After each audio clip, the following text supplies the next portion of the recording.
Good day, everyone. Welcome to my presentation for the Ramon Reyes Outstanding Dissertation.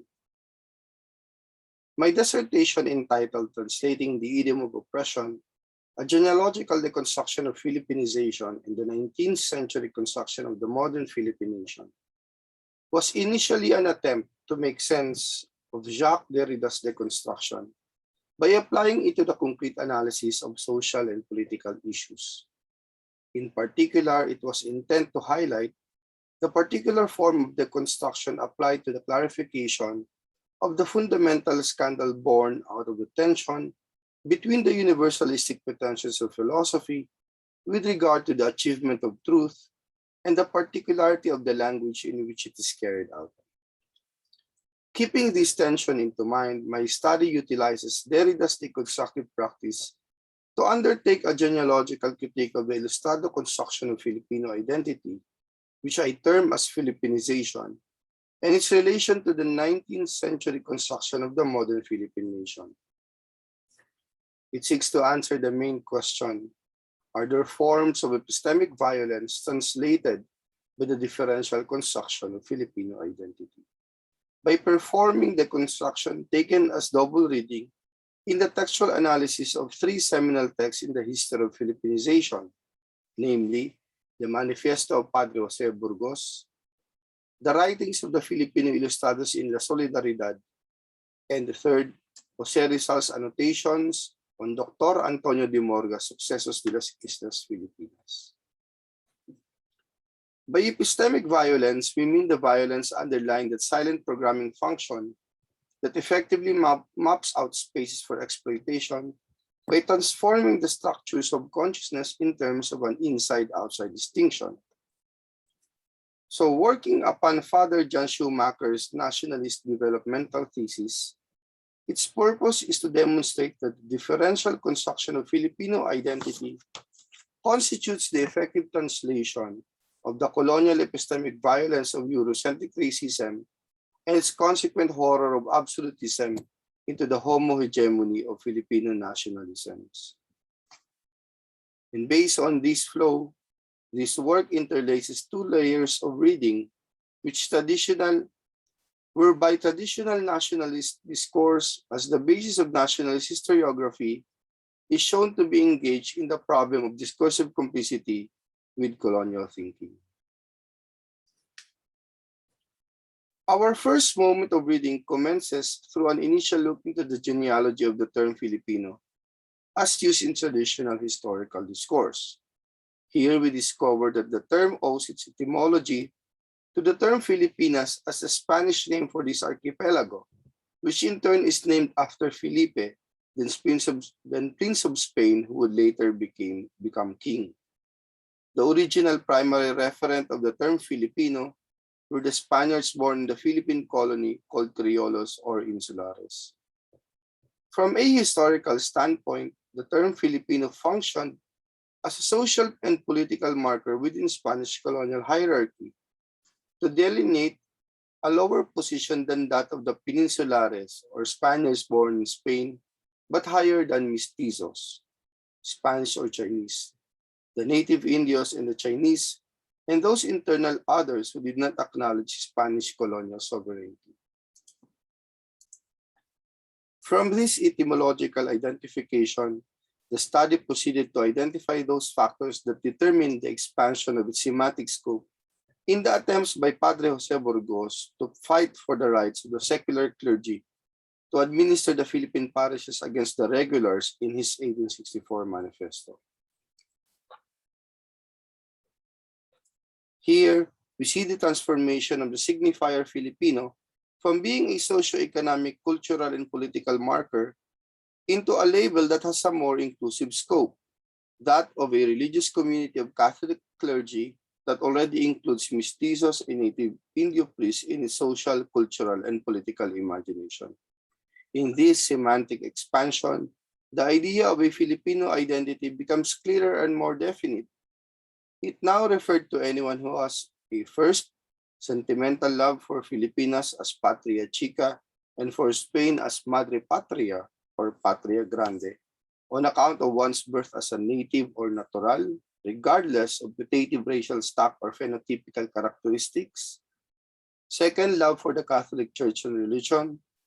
Third, ability to speak Castilian or Spanish. Fourth, possession of Spanish education and culture, and by implication, wealth and social prestige. Here, the struggle for the secularization of the Philippine parishes was never aimed at challenging or the destruction of Spanish colonial rule, but on the contrary, to advocate for its recognition and its legitimate continuation. Evidently, this early or proto-nationalism by Padre Jose Burgos was a Catholic Hispanophilia not intended at any kind of struggle for independence away from Spanish colonialism. These topics have been detailed in the second part of chapter 2. So taking this ideological structure as an objective account, Jose Rizal and his fellow Ilustrados would claim inheritance from this struggle for ecclesiastical equality by Padre Burgos in order to ground their own struggle for social, economic, and political equality. Chapter 3 of this work attempted to present the different factors that overdetermine the conduct of the Ilustrado nationalist struggle for equal rights with the Spanish Peninsulares through their assimilationist agenda. Through the famous propaganda movement, Rizal and the Ilustrados labored to produce an Orientalist body of knowledge centered on justifying why Spain should assimilate the Philippines as one of her provinces and thus treat the Filipinos as Spanish citizens too. Thus, the Ilustrados constructed Filipino identity in a manner that squares closely with that of Padre Burgos, hated for the friars, geographic sentiment, Catholic Hispanophilia, ability to speak Castilian, and possession of Spanish education and culture on account of their wealth and social prestige, but with a nativist twist. That is, they posited the existence of an ancient nationality and civilization whose golden age made these pre-Hispanic Filipinos equal with the Spaniards, only that this civilization has been destroyed or corrupted with the advent of the European colonizers. This regression into a native, essential, ancient nationality as the basis for the creation of a modern Filipino nation is what ultimately constitutes the myth of Philippinization. It is this point that we get to accomplish the deconstructive task of this work. Chapter 4 of this work highlighted those moments that betrayed the Ilustrado nationalist assimilationist project as complicit with the very structures of colonial oppression that they are supposedly intended abolishing, namely Spanish and Eurocentric racism and the horror of absolutism, that is, the monopoly of violence exercised by the Spanish imperial state.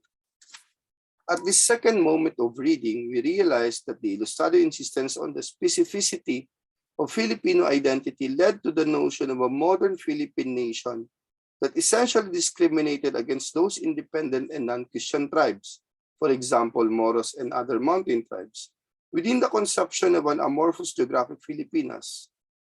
Using an inside-outside structure as a heuristic device, we thus acquire insights into the subtle contradictions of Ilustrado nationalism. First, Philippinization is an identity discourse oriented towards a very specific political aim, that is, to secure legal equality with the Spanish Peninsulares in the eyes of Spanish law. But in this careful formulation of what constitutes Filipino identity, they have consciously excluded the majority of the native Indio inhabitants of the colony from belonging to their imagined Filipino nation, calling them uncivilizable and savage. Although they would eventually renege on the epistemic violence of such racial exclusivism, eventually extending Filipineness also, but only to the Indios, that is identified as lowland Christianized natives on account of their being Filipinizable, they would still cling to their obstinate and fervent Hispanophilia by excluding the savage tribes, that is the Moros and other non-Christian tribes. For example, Aetas from the enjoyment of equal civil rights with the Spaniards, thus exhibiting the same racist attitude as that of the Spaniards. Second, consequent to the very parochial view of Filipino identity, the Ilustrados viewed Las Islas Filipinas as their exclusive patrimony. This implies that the nation was not meant to be shared by all inhabitants of a geographic Filipinas, while its attribute of sovereignty was designed to benefit only those who belong to the nation. Since sovereignty only belongs to the nation and its rightful members, the eventual exercise of state power and the management of its institutions must perforce be relegated into the ilustrados and those elite sectors of the colonial society with which they share the task of collectively imagining the nation. In a kind of internal colonialism, they assume the right and duty to rule over the nation's internal others, that is, the Moros and other savage tribes, on account of their alleged civilizational superiority and the latter's alleged barbarity and backwardness. Ilustrado nationalism was not meant to realize a social revolution from below, that is, from the perspective of the poor and the marginalized, but an instrument to advance their own class interests and perpetuate themselves in their privileged positions of power within the Spanish colonial schema. And third, by sharing the powers of the colonial masters, it must be stressed that the Ilustrados were not working for independence. Ilustrado nationalism was not intent at achieving emancipation from the Spanish colonizers, but on the contrary, were primarily intent at preserving the colonial structures of oppression and domination. On this account, Filipinization, taken as a differential construction of Filipino identity, would precisely accomplish that discursive complicity which renders it as the precise translation of Spanish colonialism into the homohegemony of Filipino nationalism. Given the above contradictions, the study finally coursed through the discussion of Filipino nationalism as a form of neo-colonialism. Unfortunately, the nation as an emancipatory principle failed to live up to its promise as a principle for radical change. Instead, it has become an instrument by which the elite and the Ilustrado class were able to hold their control over the economic and political life of the nation. Thus, the nationalist thinking that we trace from Padre Burgos to Rizal and the Ilustrados, and subsequently taken by revolutionary ideology, was what precisely accomplished the drama by which Spanish colonialism and its oppressive structures were historically repeated. In conclusion, thus, we can finally say that the differential construction or creation of a specific Filipino subject consciousness or identity has always been tied up with the emergence of an inside-outside structure that has a double function. First, that of safeguarding those which can enter the Filipino nation, while at the same time preventing those discriminated elements from being included in the same. The discourse of emancipation must inevitably pass through a double articulation.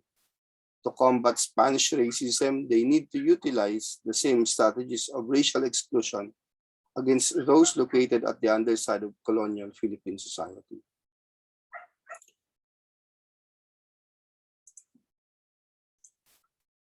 To this extent, we can conceive of Filipinization as a complex process of social identity appropriation, where the twin aspects of transgressive inclusion and marginalizing exclusion trace the origin of the modern Philippine nation in force and violence.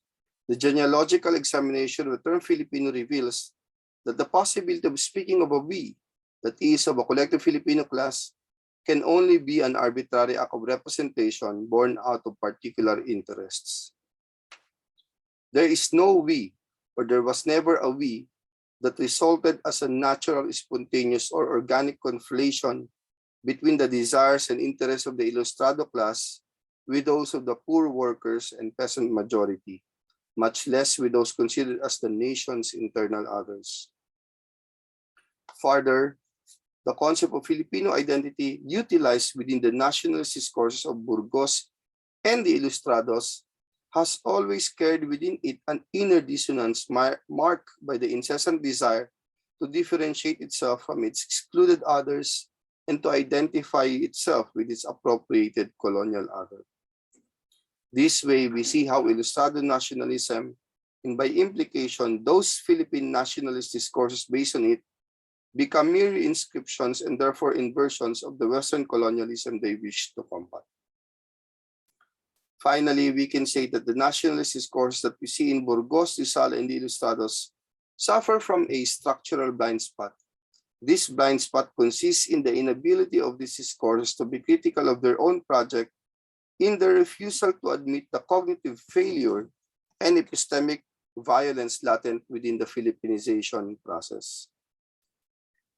This way, Philippinization stands in complicity with the fossilization of the colonial structures of oppression, whereby the legitimation of the old elites are ultimately reestablished. From the perspective of those who have been disenfranchised by the violent process of history, there is really nothing emancipatory about nationalist discourses that trace their intellectual genealogy to the Ilustrados. From a deconstructive standpoint, this history is one of power that is always already tainted by the evils of colonial violence. It is one which, up to the present times, has claimed countless lives in the name of a nation and an identity ultimately designed to silence them. The useless cries of the poor and downtrodden masses against an indifferent Spanish colonial government might as well echo in the deafening silence of the Philippine government to the present-day poor and marginalized. It is only this indifference to their plight that has remained constant within the history of the Philippines and that of Philippinization itself. Such history of silencing the other might merit in us the cautiousness that we must suspect any discourse that claims to represent those at the underside of the history of colonial violence. This suspicion, which mocks and laughs at power, is something that we might appreciate by taking the great Michel Foucault to task. And I end this presentation by citing him. History is filled with people of no consequence, and that is a time for others to keep quiet so that at last the sound of the disapproval may be heard. Thank you everyone for listening.